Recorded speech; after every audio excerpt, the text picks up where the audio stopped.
A gente começou como se fosse uma série nesse primeiro mês do ano falando sobre o que pode parar você. E eu acredito de verdade que o que pode parar você é tão importante, ou dependendo de como você está na jornada de fé, é mais importante do que você saber o que pode mover você.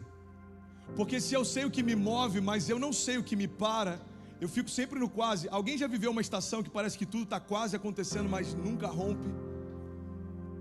Está quase acontecendo. O ministério está quase fluindo, o casamento está quase sendo restaurado, os negócios estão quase acontecendo. Mas o lugar do quase não é aquilo que Deus preparou para nós. E por que às vezes a gente fica no quase? Eu acredito que um dos motivos é porque a gente sabe o que nos move, a gente sabe a promessa que carrega, mas nem sempre a gente dá atenção para aquilo que está tentando parar a gente também. Sabe, outra coisa que eu aprendi é que tem muito mais coisas ligadas à autossabotagem paralisando o nosso destino do que os levantes do inferno ao nosso redor. Tem muito mais gente se sabotando do que pessoas sendo sabotadas. Tem muito mais gente preferindo parar do que sendo paralisada. E é por isso que eu quero falar sobre uma das áreas que pode fazer você parar esse ano. Eu creio que a falta de fé e ousadia é uma das coisas que pode fazer a gente parar esse ano. Pastor, que revelação revelada. É óbvio que sem fé a gente não vai viver o sobrenatural. I know, é óbvio. Mas às vezes é no óbvio que a gente se perde. Pastor Márcio fala que ninguém tropeça em pedra grande. As pedras grandes são fáceis de você enxergar, mas são as pequenas pedras que a gente nem percebe e às vezes fazem a gente tropeçar. Irmão, sem fé você não vai viver um ano sobrenatural. Sem fé você não vai viver milagres, sinais e maravilhas. Sem fé você não vai andar sobre as águas. Sem fé você não vai ver o mar se abrir. Sem fé você não vai ver gigantes sendo derrubados.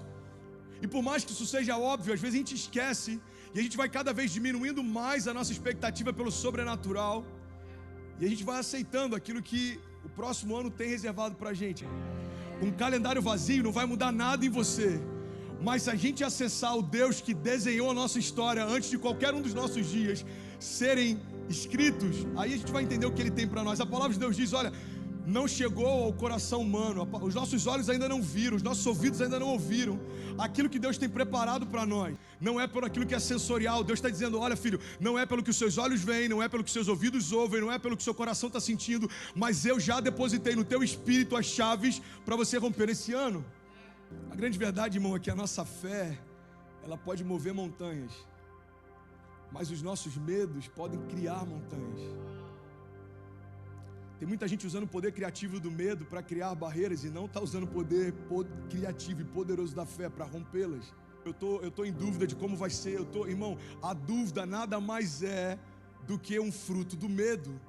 O medo é quando você não sabe se algo vai acontecer. Eu estou com medo de falir. O que é isso? É uma dúvida se você vai prosperar. Eu estou com medo do meu casamento não dar certo. É uma dúvida se o teu casamento vai permanecer de pé. Eu estou com medo de não conseguir romper esse ano. É uma dúvida se Deus vai cumprir o que prometeu. Irmão, o medo e a dúvida caminham junto. E é por isso que a fé é uma firme convicção a respeito daquilo que a gente crê, mesmo sem ver, daquilo que a gente sabe, mesmo sem nunca ter tocado.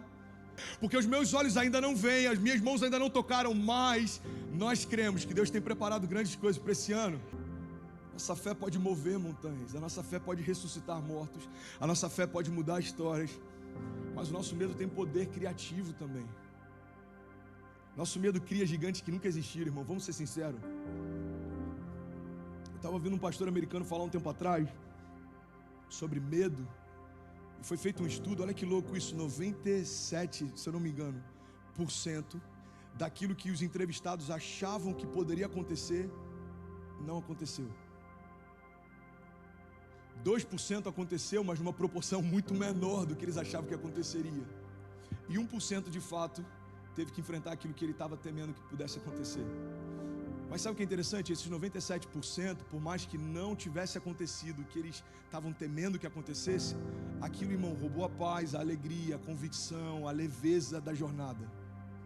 E eu creio que é isso que o inferno, ele espera com tudo aquilo que se levanta contra nós. Você não precisa necessariamente perder algo no final da história para que o inferno esteja contente com o que ele está fazendo. Se você perder a paz que excede todo entendimento, ele já está no lucro. Se você perder a convicção daquilo que Deus prometeu, ele já está no lucro. Irmão, o que eu quero compartilhar com vocês é que a única coisa que pode parar você é se você tirar o olhar daquilo que Deus falou que faria e começar a olhar para aquilo que só você pode fazer.